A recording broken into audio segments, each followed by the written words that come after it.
this. I remember the first time I noticed my hair thinning. I panicked. I read every article, watched every video, and tried to make sense of the endless advice online. Rosemary oil, peppermint oil, pumpkin seeds, green tea, saw palmetto, topical lotions, prescription pills. It was overwhelming. Some people said these things could save your hair.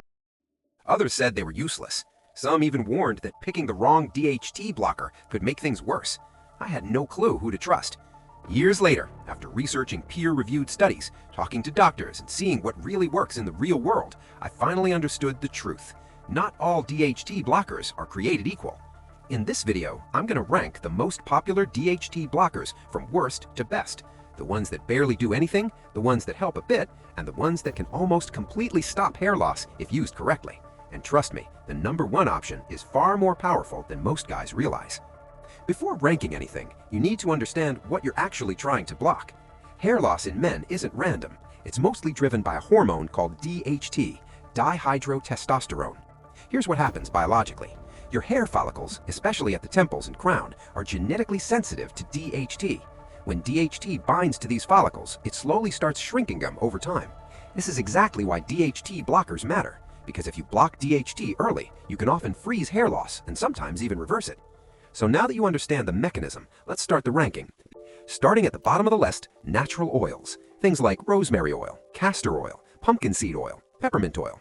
These are extremely popular online, and you'll often hear claims that they can block DHT naturally. The problem is, the evidence is very weak. Some of these oils may slightly improve scalp circulation, reduce mild inflammation, and make hair look healthier temporarily, but none of them meaningfully reduce DHT in the way real treatments do. For example, rosemary oil is often compared to minoxidil in one small study, but that doesn't mean it's actually blocking DHT or stopping genetic hair loss. So in terms of actual DHT blocking power, natural oils sit firmly at the bottom of the list. Next on the list, DHT blocking shampoos. These include shampoos marketed with ingredients like caffeine, biotin, and sometimes ketoconazole. They're definitely better than natural oils, but they still have a major limitation. Shampoo stays on your scalp for about 30 to 60 seconds. That's simply not long enough to significantly block DHT in a meaningful way.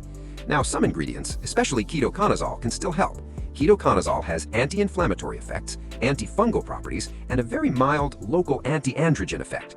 This means it can support scalp health and slightly improve the environment around your follicles, but it doesn't suppress DHT nearly enough to stop genetic hair loss on its own. That's why they rank above oils, but still far below the real DHT blockers coming next. Coming in at number 3, saw palmetto. This is one of the most popular natural DHT blockers, usually taken as an oral supplement. The reason it ranks higher than shampoos and oils is simple.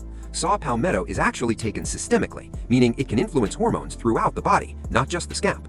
Some studies suggest it may mildly inhibit the 5-alpha reductase enzyme, the same enzyme targeted by stronger medications like finasteride. But the key word here is mildly. Compared to pharmaceutical options, saw palmetto produces inconsistent DHT reduction, varies a lot depending on the supplement quality, and often isn't strong enough for moderate or aggressive hair loss. So saw palmetto sits in an interesting middle ground, stronger than shampoos, but still far weaker than real medical-grade DHT blockers coming next. And number 3, topical DHT blockers. These are things like topical finasteride and topical dutasteride.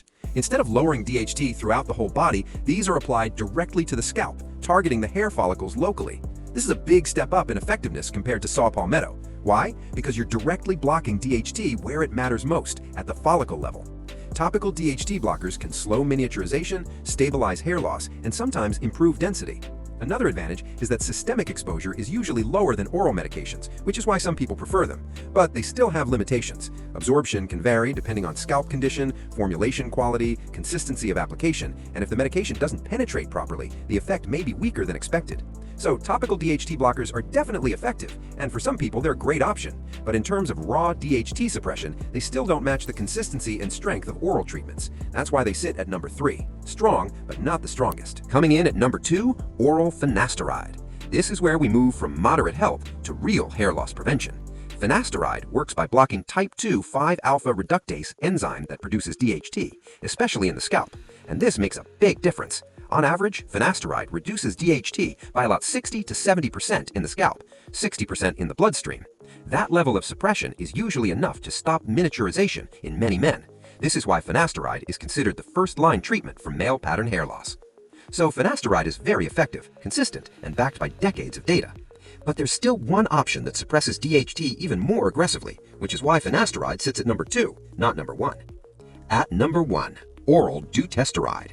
This is currently the most powerful DHT blocker available for hair loss. Here's why it ranks above everything else. Earlier, we talked about the enzyme that produces DHT, 5-alpha reductase. This enzyme actually exists in 2 main types in the body, type 1 and type 2. Finasteride only blocks type 2. Dutasteride blocks both type 1 and type 2. That means it suppresses DHT much more aggressively. On average, finasteride reduces DHT by about 60 to 70% in the scalp, dutasteride over 90% DHT. That difference is huge when it comes to protecting follicles, because the less DHT reaches your hair follicles, the less miniaturization happens. This is why dutasteride often shows higher hair density, better regrowth, and stronger long-term stabilization, effective even in finasteride non-responders.